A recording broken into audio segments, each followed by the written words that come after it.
I just adore you so much because you just opened the door for God to move any way he wants to move in what it is you do for him. The authenticity of the worship, where when I stand before him and I'm broken, I don't have to come looking like I'm not. I come broken. I need healing. I come needing healing. I am excited and happy. I come excited and happy. And where my spirit being is not putting up smoke screens before God. I'm going to give a little context to how we know each other because we met in 2010. Yes. June of 2010. You applied for the Dive Creative School that at the time I was doing in Charlotte, North Carolina. Yeah. But we met in Dallas. Yeah. Maybe months before that. Do you remember like when exactly we met? Too well. I remember too well. It was at a worship conference, and I was sitting in the congregation as you led worship, and I had never seen anything like that in my life. I was in awe of God. I was totally, it was like my eyes were peeled open to see what was possible with worship and intimacy. I had never seen anything like that. It was almost scary. It was beautiful. Yeah. And you approached me at that conference and introduced yourself to me. Yeah, I remember. And I think I told you a little bit about the dive school. But when you came to that conference, you came to the States kind of as like a break, like to just like take in this conference. Yes. But you are primarily known for both music, but photography in Nairobi, Nigeria, not Nairobi. You came all the way out there kind of on a retreat, but can you just kind of tell, like, I want you to tell the story of how you went from kind of like this music background and then you got into photography, because I find even your journey so fascinating, how the Lord moved you into music, moved you into photography, to doing what you're doing with the worship scene right now in Nigeria. So walk us through that. Oh, it's really funny. I started worshiping when I was, literally when I was 14, 15. I started writing music when I was about 15 because my pastor would preach and then I would write the sermon to songs. And I would teach much older people the songs. You know, I had a lot of people who were in college at the time, and then I would teach them the songs. So very quickly, as soon as I got into college, I started writing music. I found a community of people that I made music with. I was a music director in my Christian fellowship. And as soon as I was out of school, I was with a group of young musicians, and we got a record deal in the US. And so I was plunged into Christian music from the other end of very, record label, commercial, performances, interviews. And then when that was over, God was trying to show me where he was trying to take me. And so that conference that I met you at in Dallas was not something I had known about. I was standing somewhere in Lagos and someone casually, randomly said they were on their way to America for a worship conference. And I'm like, there's a worship conference where? In America? Okay, I'll come. It wasn't something I had thought about or heard about. And by the next day, I was on a flight to Dallas. I didn't even know what the conference was about. I just felt in my spirit that I needed to be there. So I get to this conference, and the first thing I remember is sitting down doing worship. Now, prior to that, I'd written a lot of worship songs, and God had been talking to me about worship. But I thought I knew what he was talking about. But the moment I saw you lead worship, I realized I had no clue what God was talking about. For the first time, I was thrown deeply into an experience that I had never seen before, not even on TV. It was very intimate, yet it was very authoritative, yet it was very vulnerable, and it was very authentic. And all of this at the same time. I'd never seen anything like that.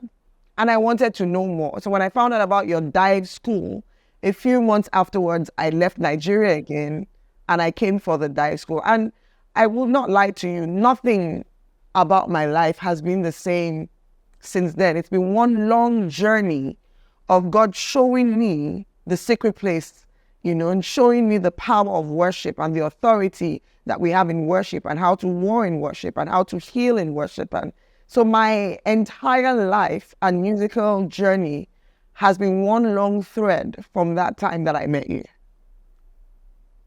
It's just crazy. It really is crazy. In fact, I remember that particular school that you came to. I think there were, 4 or 5 different nations represented at that school. And it was really a collective, almost explosion of God rerouting people's lives. Just in that little 7 days that we were all together. Oh, yeah.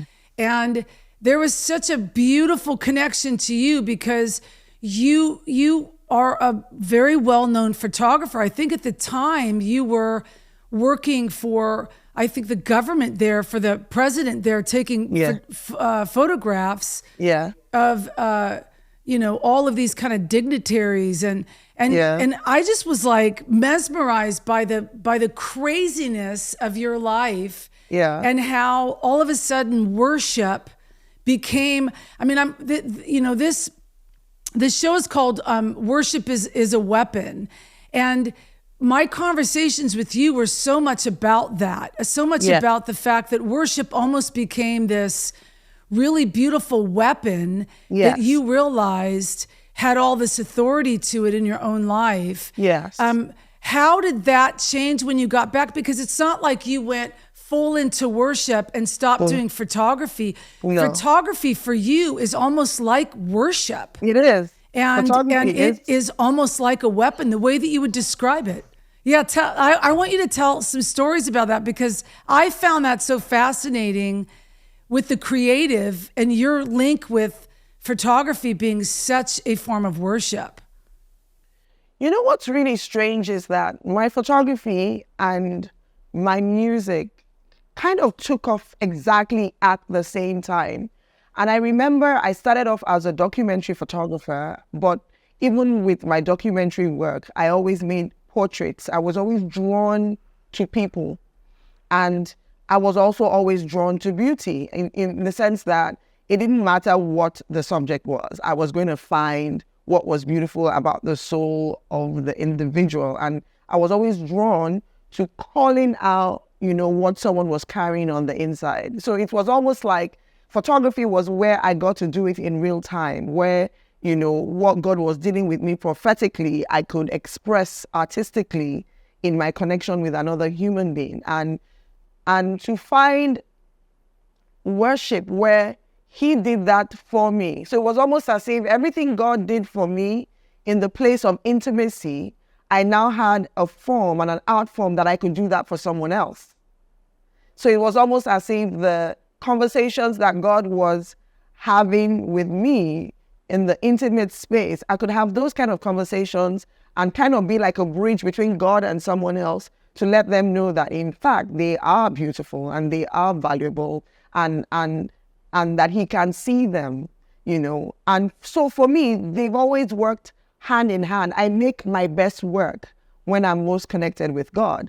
I make my best work when the presence of God is in the room. It's really interesting. If you come for my photo sessions, it's me pretty much asking God to show me what beautiful looks like on that person. And so I am constantly vulnerable and constantly open and searching to see what exactly he sees and what are the elements in lights, in styling, in makeup, in hair that I would have to put together in what way to bring that out. And it's beautiful that worship is kind of the same.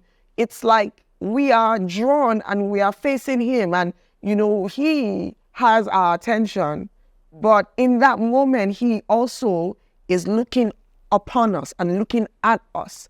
And you see, that exchange of focus and intimacy tells us who we are, because we start to see him better, So I always love it when, people come into my photo studio, and it doesn't matter if they're Muslim or they don't believe in God. Sometimes they will start to cry and they don't know why. It's like they there's something in the atmosphere that's overwhelming, because the same place where I make images is also a place where I worship. So it's like the same physical space would morph into a worship experience full of about 30 young people 2 days after.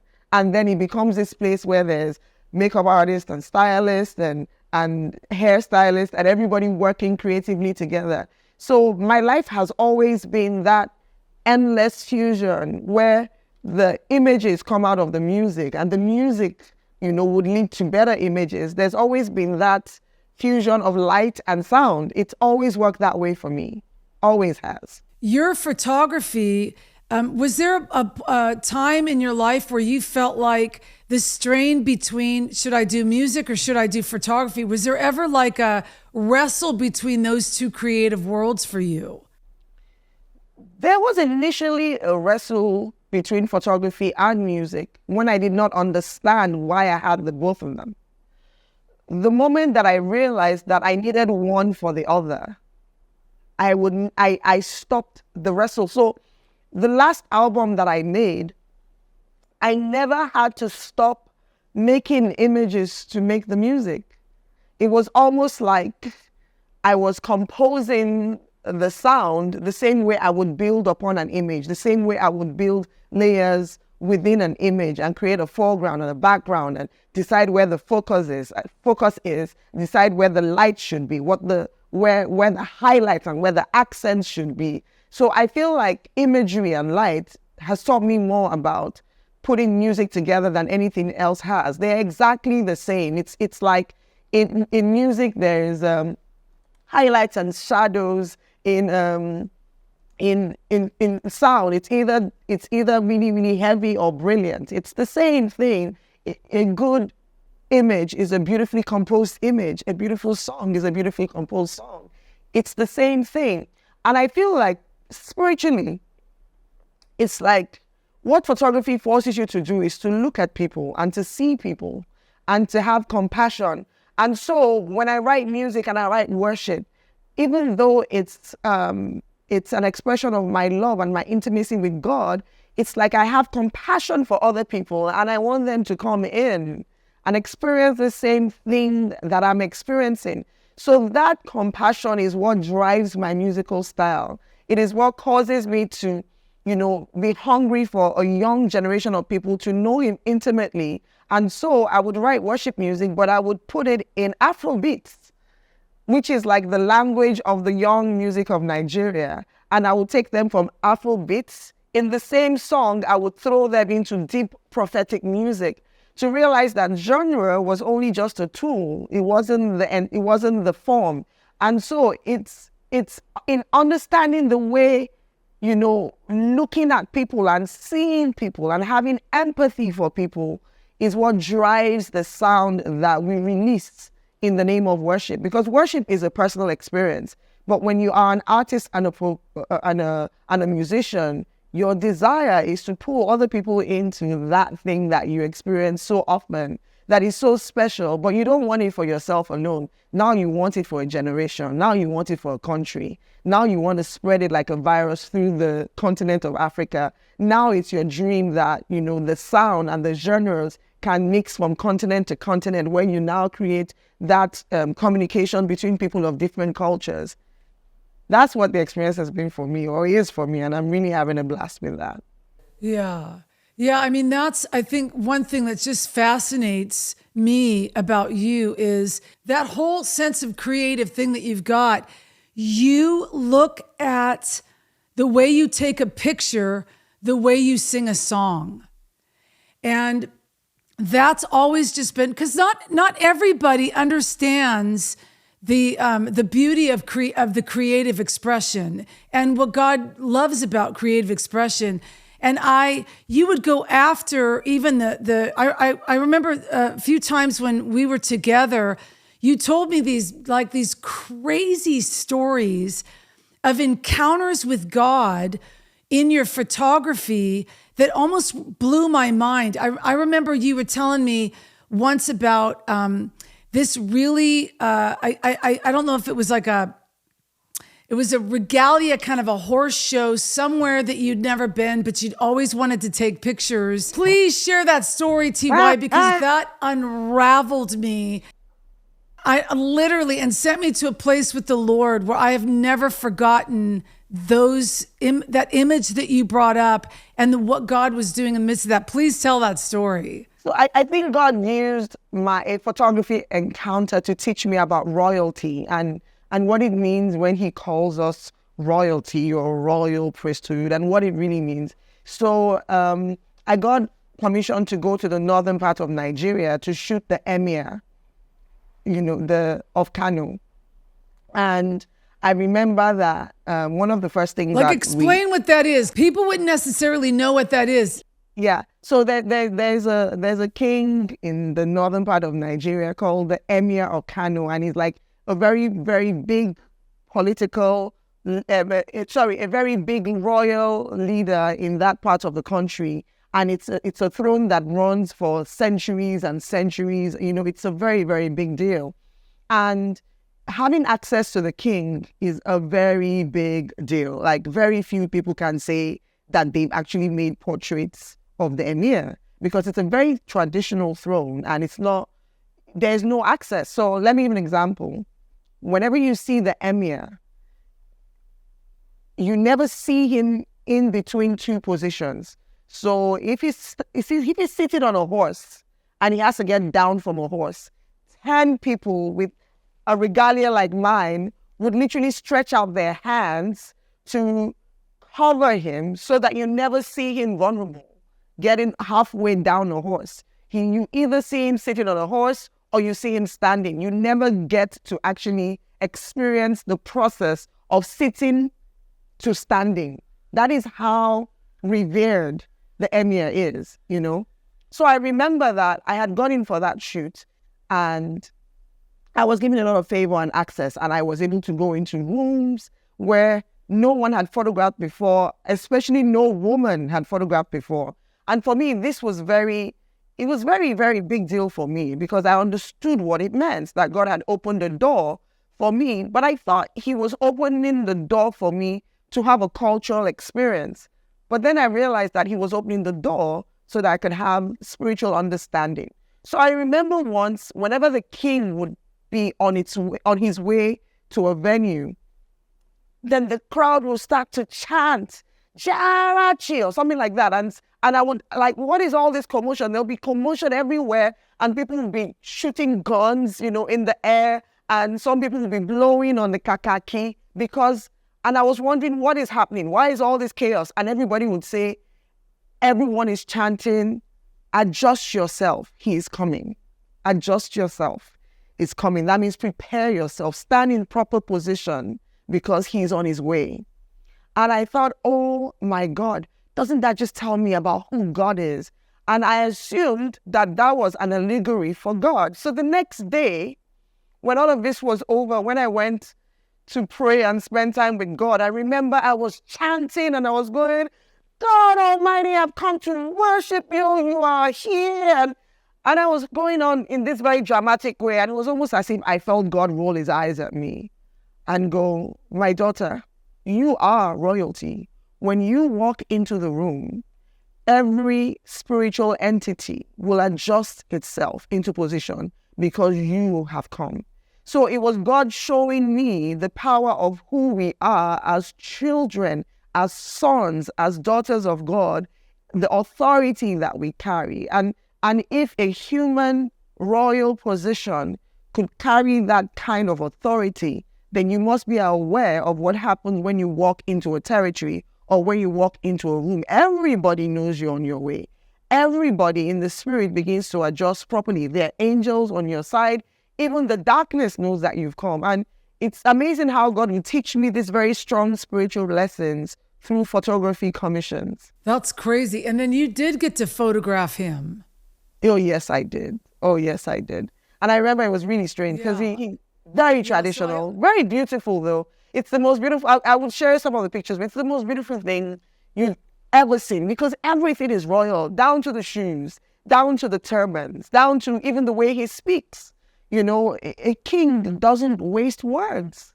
And a king doesn't talk to everyone. So I remember that he would talk to his handler to talk to me. Now, that did not in any way make me feel small or belittled or disrespected, but it let me understand that the position is holy, it's separate. We are not the same. And it's beautiful because in the modern world, people do not understand royalty and they do not understand kingship, because everyone is democratic. And of course, all human beings are equal. But an understanding of kingship and royalty and authority gives you a very clear picture of who God is, because that is who God is. God is King of kings and Lord of lords. He is the King of all, the King of every age, from the beginning to the end, the Alpha and Omega. And to understand who He is, sometimes the place of intimacy may deceive you into becoming so casual that you do not understand the power and the authority of the God that you stand before. Yeah. And I think the most beautiful trait about you, for me, has been how you are, you walk around certain that God loves you, that He sees you, and you invite the experience of God into what you do, which, I don't know if it's a part of the Western culture here to always doubt, but it's what I've found and have always find so refreshing about different parts of the world, especially Africa. And you have renewed that place in me where you would always say to me, why do you doubt? Why do you doubt that the Lord would ever do anything? You put so much emphasis on having the experience with God and inviting Him into what you're doing, that your experiences with Him in the middle of what you're doing are so profound to me of an encounter. I mean, I remember I don't know how many years ago this was, but you were sharing with me, you were photographing some type of musician there, famous musician there, and you saw this girl walking around with bread on her head. Oh my God, Rita! These stories, TY, changed my life. Rita, they changed my life the way. You want to hear that one again? The story of Olajumoke, the bread seller. So, a British rapper, a very famous British rapper. He wasn't even a Nigerian artist. He came in for the UK. And usually at the time, I used to work with one of the top publications in Nigeria. So whenever anyone important came to Nigeria, I was commissioned to photograph. So for instance, when Beyonce came, I got commissioned to photograph Beyonce, Jay-Z, Snoop Dogg, many artists, Arnold Schwarzenegger. I photographed a lot of very famous people from the US. But I remember that a lot of the photos that I had done were in hotels. And I said to myself, I know it's amazing how God will put these thoughts in your head because He already has a story written out. And I said, the next time I'm asked to photograph another artist from out of the country, I will not shoot them in a hotel. I'm going to take them to the heart of the city and I'm going to photograph them right there. And so I remember when Tempah came into Nigeria, I insisted that he be brought to Yaba. And I insisted that I wanted to photograph him with real people in the middle of the beauty and the chaos and the everything that is Lagos. Lagos is like New York on speed. It's like a lot of energy. And I wanted to photograph him in the middle of all of that. And then I had this image that I took him onto the streets and I wanted like a bike rider to ride past him. And I photographed him juxtaposed with that. And this young lady who was selling bread, and there's something in Lagos, when people sell bread, they would usually have a tray of bread with a lot of bread arranged yay high on their head, balanced to sell. And I kind of winked at her and said, is it okay to photograph you? And she said yes. And then I put out this picture of tiny Tempah and this bread seller, and everybody thought she was a model. And so when the pictures were published, people were like, oh my God, how did a model know how to balance all this bread on her head? Because it's a skill that you learn over time. You can't just balance. You have to be someone who knows how to do that. And I kept telling people, she's not a model. She's actually a bread seller. And people were like, no way. And so I left a message out in the same area for them to find her. And then they did bring her to me. And when I met her, she told me that she had 2 young kids, and one of them was exactly the same age as my kids. So I just wanted to help her, and I didn't know her. So I did this photo shoot of her, and then I sent it out. While I did that, she got a modeling contract and was published on the cover of that same magazine. And I thought the story would go viral in Nigeria. But in 2 days, this news was on every major platform on the world. It was on BBC, CNN, NBC, every major news network in America, in China, New Zealand, Australia, everywhere. And it was just such a simple story that a street hawker became a model. It was very simple, like transformational story. And it's really interesting that isn't that what God does with us when we become children? It doesn't matter where we are and who we are. The moment that he puts a crown on our head, immediately in sonship, and we become his children, it puts a dignity on us that life cannot shake off us. It's incredible, but it's really weird how God somehow would just lead you into these coincidences. This was complete coincidence. There's no way in the world that I could have planned to be at that spot on that day at that time to photograph this girl who I'd never met before in my life, who 2 weeks down the line we're both on CNN International having an interview together. It's incredible. It's impossible, really. It's impossible, All the time with you. That's why I just adore you so much, because you just open the door for God to move any way he wants to move in what it is you do for him. And that's why I'm just like, whenever I think of you, I'm like, oh, how many stories does she have now of how the Lord has walked in and done something? Because it's true. It really is true. If you're inviting him into the arena of what you do and just like do whatever you want to do, he just meets up with you in that way. How did you get from, because while you're still doing photography, you're now kind of partnering with all these different people where you started like bringing people into your home, right? And just doing these live worship events. Yeah. How did that come about for you? Spontaneous worship. Oh my God. I think the sessions of worship in my living room have been God's biggest gift to me. It's so incredible that if it didn't happen one more time, if the last time I did it, last week Thursday, was the last time I was ever going to do it, it'll probably take me another 30, 35 years to go through every encounter and understand every song that has come. So you see, usually on Thursdays in my house, I have the house open and I ask God, who are you going to bring in next? And he would literally either tell me or send me a sign, and I would just call them and they would come. And this started almost 7 years ago. And basically what we do is we come in front of a microphone with no songs on our heart. Most of the time, no conversations had before that. And we open our mouths and we enter this musical, prophetic journey in worship that just wrecks all of us. And it's beautiful because it's never the same thing. You see, worship isn't just about adoration and telling God how awesome he is, how beautiful he is, because most of the time we'll start off with that. But in that conversation, God sometimes will speak over us in song.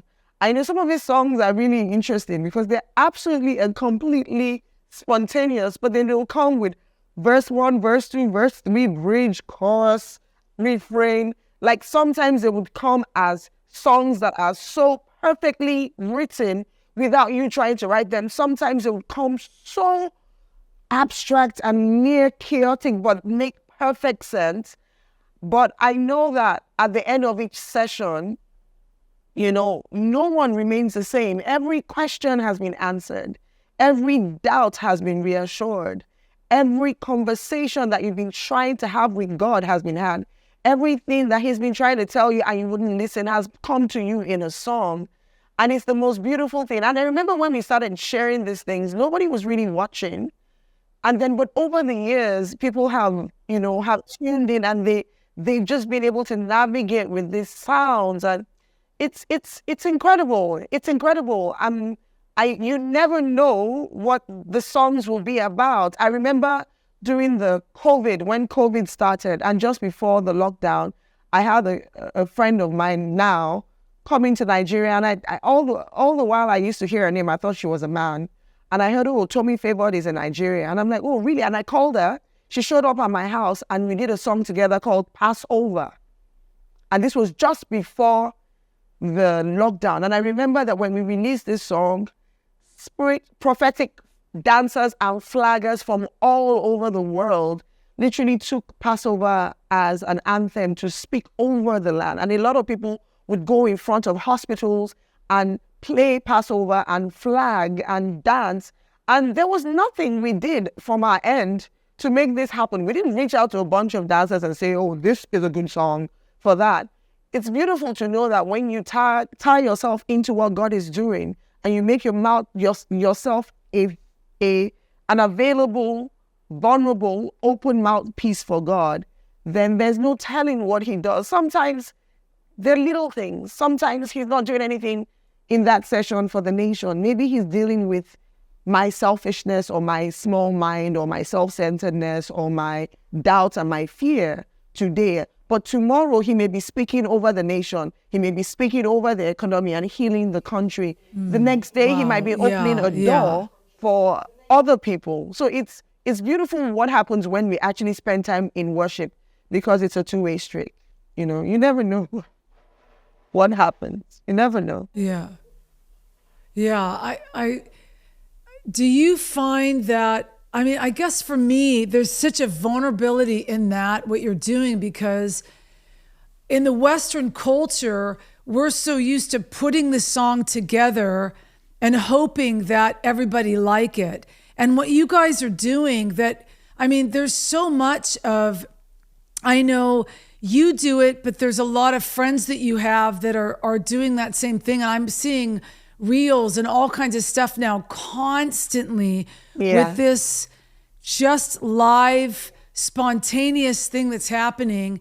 And the power that's coming off of, just watching those things is so different. Even for me as a songwriter, there is this vulnerable kind of like release in watching these reels or watching these YouTube things, and there's just no struggle on it.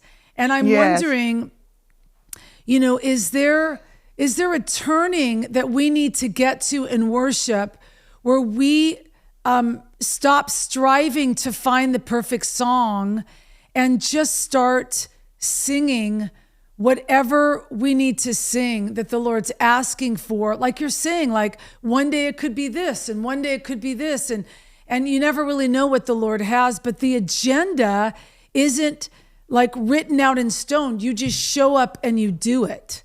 Do you feel like the world needs to get back to that in the church, for the church to almost come back to life?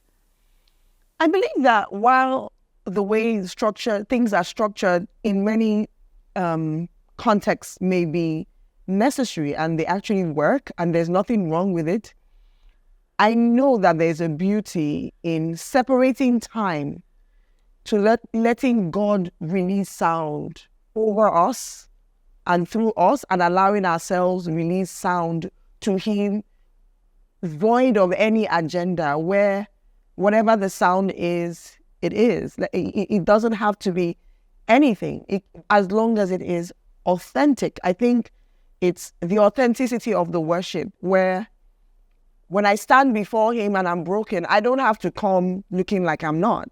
I come broken. I need healing. I come needing healing.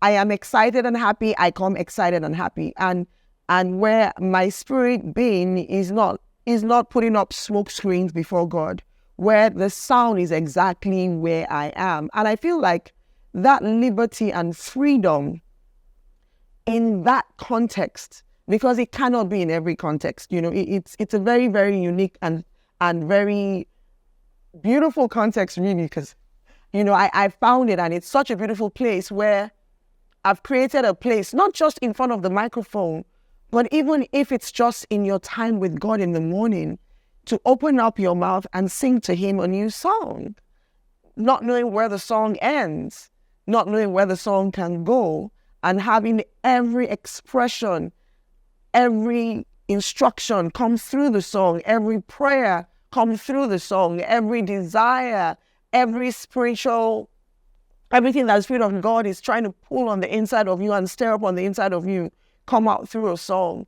It's a very beautiful thing, but I think that you have to be intentional in having it happen. You just have to want it enough to create time to do it and create a context where you can do it. Yeah, I think that's probably the biggest downfall that I've seen just in our culture, is that there's not a need for it. That there's so many people that walk around that worshiping or just telling God what it is they believe about him on a spontaneous or on even a daily kind of prayer journal. It's not the first thing that we think about. And I just find it almost like there's what you guys do and what I've been watching has almost stirred up a jealousy in me to want to get there, because I think there's this idea that, oh, there's a formula for that. There's got to be a formula for that. That must be somebody called by God to do that thing. And I don't hear you saying this is a formula. I just hear you saying, no, just open up your mouth and sing. I mean, scripture tells us to even do that, but it is really so mind-boggling that our own stuff puts us in the trenches that we can't just sing. You know, I think a lot of Isaiah 54, you know, sing, O barren woman, you who never bore a child. And the conversation I had with the Lord many, many years ago, because, you know, I understood that verse. I understood that verse from a barren woman. I understood that verse from just, how do you sing like you have something in the Lord, or you have something in the natural that God has answered you with when you don't? Like, how do you pretend that your life is okay when it's not? And for years, I wrestled with that. And then I just heard the Lord tell me, well, it's right there. Sing. And I thought, it can't be that simple. Like, it can't be that simple, right? Like, I can't just open my mouth to sing and God let it feel like I have something that I don't. But the reality of it is, in the spirit, with the authenticity of intention, when I just began to sing in the natural over those areas of my life, I felt less weighted down by what I didn't have and more expectant of who it is that God is. But it's hard to convey that experience, TY, to people that don't even understand in the church today anymore what authenticity is. How would you encourage a hard-headed or a hard-hearted people to just believe for just the simplicity of opening up your mouth and singing and letting that become your weapon? One of the things that we must inspire is for people to know God on a very personal level, because the church is all of us one by one that have a relationship with God, having relationships with each other. And that relationship with each other does not replace the one-on-one, face-to-face, intimate relationship with God. And then I've also realized that every journey of intimacy is different. Mine has been a very musical journey that started off with my desire to have children. I was married for almost 10 years and could not conceive. And I was really hungry to be a mother. And I remember while I was waiting on motherhood, one of the things God said to me was to buy a piano. And I was like, I can't play the piano. And he says, buy a piano, it'll change your life, you know? And I remember one of the things that happened at the same time was I remember God stirred me up to grow a garden. And he told me that the same way that the garden was put together in one day. I remember I have this sprawling garden that I had in my old house that had like hundreds of plants that came in all on the same day. You know, it wasn't like I grew a garden from 2 plants to 4 to 6. It was like, boom, I didn't have a garden. Then I had a garden on my roof and it was beautiful. And sometimes the way that God works with us and the way that God will work with you is different from the way he would work with me. With music and finding what that I do now so effortlessly, it was following each and every instruction that he gave me one at a time.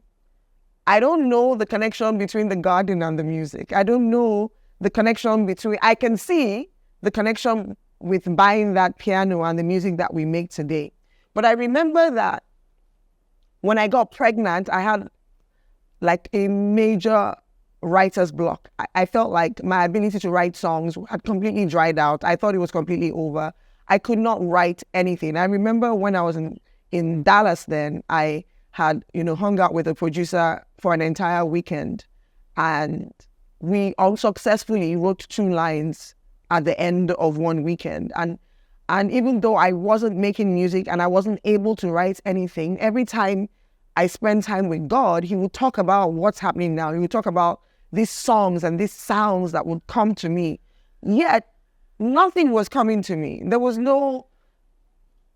There was no expression. There was not even a song that I can say, oh, those 6 months, I wrote this great song. But following him, one instruction after the next will lead you to that very beautiful place where the waters are flowing free. The water doesn't always flow free. We go through seasons in our life where we kind of feel locked in. But if we follow him, instruction after instruction, then we'll find our place of expression that is unique to us. I don't think there's a difference between Africa and America or Europe when it comes to authenticity or finding authenticity. The same temptations that an artist in America faces about being hungry to succeed more than they are hungry to find him or spend time with him exist here as well, because it's a human condition. Sometimes that which God has given you can become a tool of trade, and you have to decide if it is a tool of trade or it is the most important thing in your life. Even Jesus was tempted in that way. He was asked to turn stone to bread. He was asked to jump down from the temple so that everybody would see him. Do you understand what I'm trying to say? He was asked to bow down and worship so that he could have all the wealth in the world and all the kingdoms of the world. So the same temptations that came to Christ come to all of us. But I think what changes everything is where our desire for him supersedes our desire for everything else.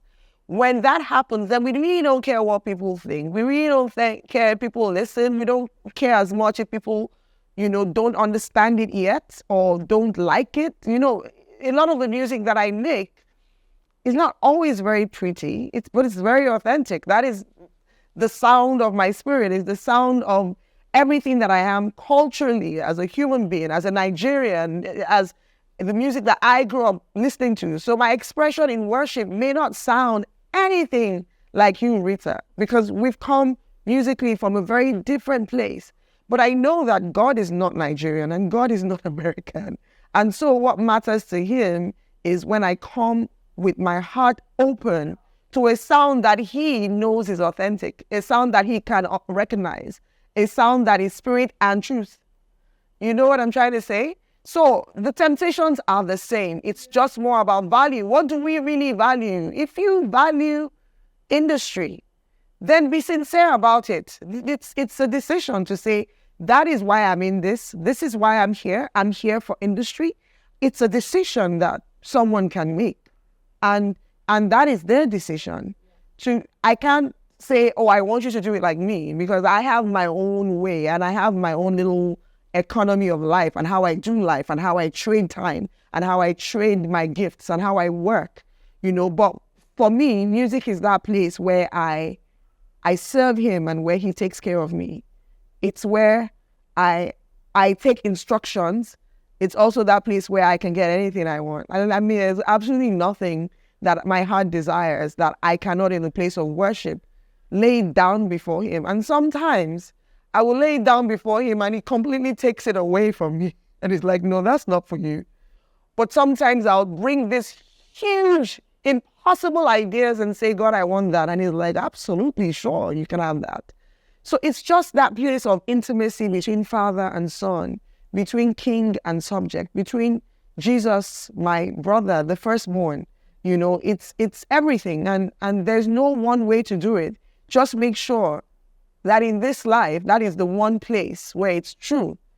Spirit and truth. They that worship him must worship him in spirit and in truth. It must be the one place where it's sincere. This is not the place. We can make music that doesn't have to be. You can write a song that does not depict how you really feel as a human being. Songwriting doesn't necessarily have to be sincere, but worship has to be truth. This is one place where it has to be truth. They that worship him must worship him in spirit and in truth. And the expression of truth, even though it's universal in the spirit and by the word of God, is different for every individual. I will never sound like you, and there's no need for me. It's amazing how, what I love about what God is doing in Nigeria right now is that Nigerians have become more comfortable with sounding Nigerian. 30 years ago, every deep expression of worship had to sound Americanish, because that was the music that was coming to us and that was music that was influencing us. What excites me about watching young Nigerian worship leaders is they are finding their own sound. They're not ashamed of their own sound. They're putting out their own sound, authentic sound, and I'm watching people from all over the world listen to this sound, be inspired by this sound, be drawn closer to God by these sounds, because everything that we carry in the difference of our expression is by the Holy Ghost, and he is not Nigerian or American. He's the source of us all. I've loved watching that because I just from on this side of it, watching what I've seen of what you're doing and what some other people there are doing, that's what I've gleaned from it. I'm like, oh man, it's their sound. The way that they're doing it is so anointed by the way that they're doing it, because it's the way God's anointing them to do it. And it wasn't, wasn't westernized. And for me, that's why, some of those videos were almost intoxicating for me in the spirit, because I was so unraveled by that kind of authenticity. It wasn't something I'd heard before, but it was authentically what was coming from what they were doing and ministered to my soul without even understanding the language of it. And I think I was so provoked by that. I even was watching a couple days ago a young Muslim girl just on YouTube who I think is from Nigeria. She has kind of a podcast or some YouTube following. And she was listening to some worship music in the US. And then she said, I'm going to just play worship music from here in Nigeria. And I'm going to destroy the name of the person that she played. But I knew this was somebody you posted at one point. And she's a Muslim. She's not even a Christian. And she just was lighting up singing this Nigerian worship music from this circle of people that you do it with. And I was just in awe of the translation, the pure translation of the presence of God to someone who's not even a believer on screen, watching it happen right there, and just kind of mesmerized by the power of that kind of worship. And I just thought, man, it actually, again, it makes me jealous to stay authentic and to stay not so worried, because I think that's part of what you're saying too, is I think sometimes I get, kind of as an older mother figure in worship, worried about what's happening to worship and missing the fact that if we just lean back into,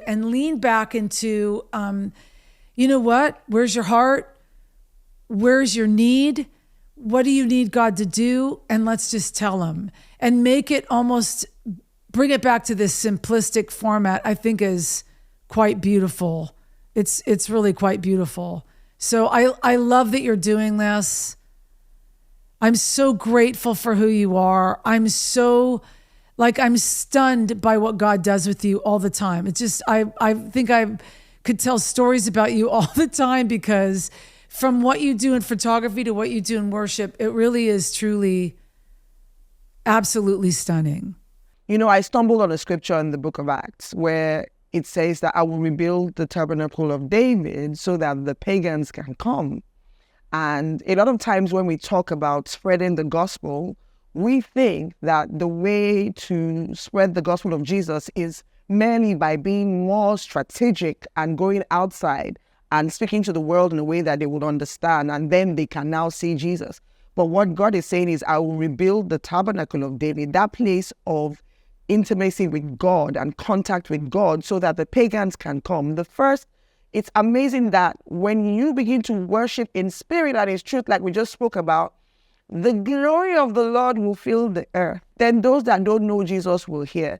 They will hear the depths of your worship. They will understand the tongues. They will understand the brokenness and the intimacy, even though they've never met Jesus. And that will be their introduction. Sometimes we kind of underestimate the wisdom that lies in a human being. And we feel like we need to break down the gospel into little tiny pieces so that they can finally get it. No.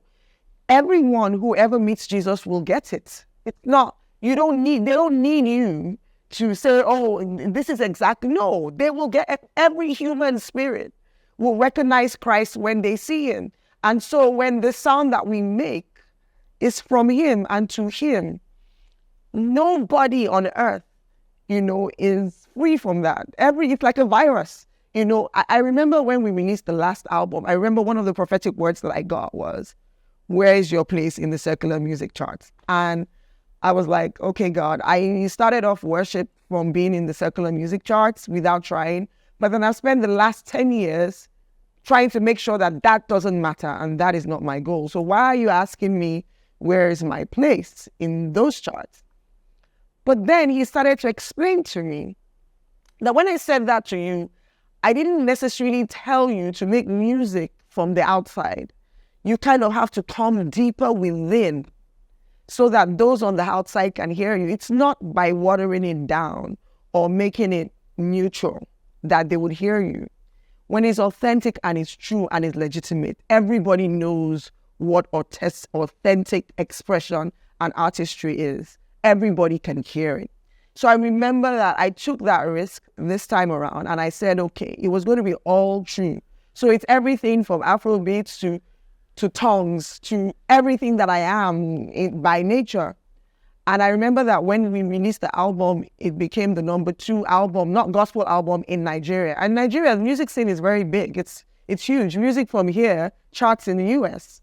Do you understand? All the time. The last one of our artists was number 1 in the US just a few months ago. So it's a very, very interesting space. But I saw God put the music up there. Why? Because the glory of the Lord and the praise of the Lord shall cover the earth. Why? God is hungry for people to know him. And every time we praise him, every time we make music about our encounters with him, the hunger in the heart of everyone that hears is stirred up. We don't need to try as hard as we think we need to try in being strategic. We just have to be authentic. He is God, and he wants to reach people, and he will reach people through the depths of our worship. The depths of our worship. So good. It's so good. You're so awesome. You are awesome. I'm so thankful for you, TY, and I'm so thankful for your wisdom and just your just the way you run the race. I mean, you really are such an inspiration to the spirit of creative expression and to relationship with God and intimacy. You really are quite fascinating for me. I'm always just like stunned by what God does with you. I'll never forget you. We had dinner one night and you wanted to take pictures of Justice. Yes, And, I remember. You know, you're like, you're like in the States, we call, you know, her name is Annie Leibovitz, but you're like the Annie Leibovitz of America.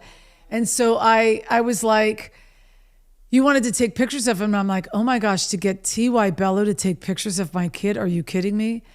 And you were waiting. He was like, I'm just waiting for the Lord to speak to me about how to shoot him, how to, you know, to photograph him. And I was like, okay.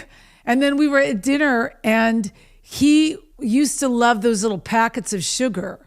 Yes. And he pulled the packet of sugar off the restaurant table and he unwrapped it and he poured it into the thing. And you said, I know how to photograph him now. The Lord just gave me a vision for how to photograph him now. And you had, I don't know if I did it or you did it, but I remember I had flour in my hand. Yes. And when you said go, I blew the flour into his face and you shot the most absolutely gorgeous. It's one of my favorite photographs of him. I need to get it actually just huge on the wall. But that photograph, because every time I look at that photograph, I'm like, that was a vision she had from the Lord to blow flour in my kid's face. And the joy on his face in that picture was it's just stunning. I just love you to death. You're amazing. I just think it's so important for people that listen to what I do to just get the resources of just the weapon in worship. Yeah. And how powerful it is. I mean, I'm still in this because it is so powerful. Yeah. And there may be a million reasons for me to quit, but the one reason for me to stay is that I've never seen God do more in worship than use it as a weapon of defense against the enemy. Yeah. And to just bring us back to center and bring us back to truth. Yeah. And, you know, we talk so much about authenticity. It really is truth, right? It's just when the truth is released out of anybody's mouth, anybody under a lie will tremble. Yeah. Because the truth is so much more powerful than the lie. Yes. So I'm just so grateful for you. Oh my goodness. What's happening? Like, just before we go, what's the next step for you? Like, what are you doing? Oh my God, it's me and a community of young people. Listen, if you come to my house now, it gets really exciting. It's always like tons of like young people. So it's a lot of like, for me, touring through the universities here and also collaborating with young people. I feel like the revival over here is with the young. It's with the youth. It's with the youth. So I'm so blessed that he's given me the opportunity to have a community that is outside of my own age group, where I can learn, where I can teach, where I can fellowship with, where we can make music together, where we can worship God together, and having, you know, where they are and where I am come together to make this thing that I cannot describe. Because, you know, one of the most important things for me now and for the future is collaboration. Because I find that when you collaborate in truth, oh my goodness, there's no telling what comes out of that. It's fresh every time you get with another human being and you guys are all heart open like that. So it's also bringing the music, you know, and having more of those kind of collaborations outside of my own community. So for instance, I can't wait to do this with you. I've never done this with you. So I look forward to you coming to Nigeria. Oh, I gotta come. Oh, you have to come to Nigeria. Yes. Rita. We just need to do a night of worship and just invite whoever you want to invite and we'll just go for it. Oh, and I love the revival that is going on here among the young people. People are... Oh, I would love it. And then there's so much to learn. I think one of the beautiful things about knowing you are the things that I've learned, and the conversations you have and the way you use words, the way you use words and the understanding that you have of words. And I don't know, I don't think I have the English for that, and how it's changed me, how it's changed me. I don't think I'd be here having all these beautiful, crazy experiences with God if I never met you. God made sure that I met you. And I'm looking back now, it's 13 years at this time since that happened. And it usually should take at least 60 years to pack in the amount of intense experiences that I've had in the last 13 years of my life since I met you. It's been a journey where God has peeled open, the fact that He is the center of my joy. He's the reason. He's everything. He's everything, and that He's enough. And it takes years of working to understand what it means when you say that God is enough. He's more than enough. I'm learning that more and more, even with music, even with my career, that God is enough to have His audience, to sing and have Him not only have His audience, but to also have Him sing over us and be, united with Him in the entire process is fabulous. To know that if I have a battle to fight, that if I can bring it before Him in that space, then I can yield and I don't have to fight in the flesh anymore. That I have the strength of all creation, the strength of eternity behind me, in me, for me, over me, in front of me. It's everything. And I'm grateful. And I say this to people, everyone in the worship community in Nigeria knows about Rita Springer and the story of how I started worship. But I'm so grateful, and I just wanted to say you're part of a very big revival that's happening in Nigeria. By the way, it's like, everybody hungry for that space that you've kind of stayed in, regardless of what's going on in the movement of music or worship or Christian community around you. You just kind of stayed in that place, very consistent. And we're watching from across the world, and we're very grateful. Thank you so much, TY, for joining us today and just sharing your heart. I can't wait for people to hear your story and just to hear what you're doing in Nigeria, in Lagos, in that part of Africa, and what God's doing with you. So thank you so much, my friend, for being here. I love you. I love you. I love you so much. I love you so much. Okay. Thank you for having me. It's been such a joy.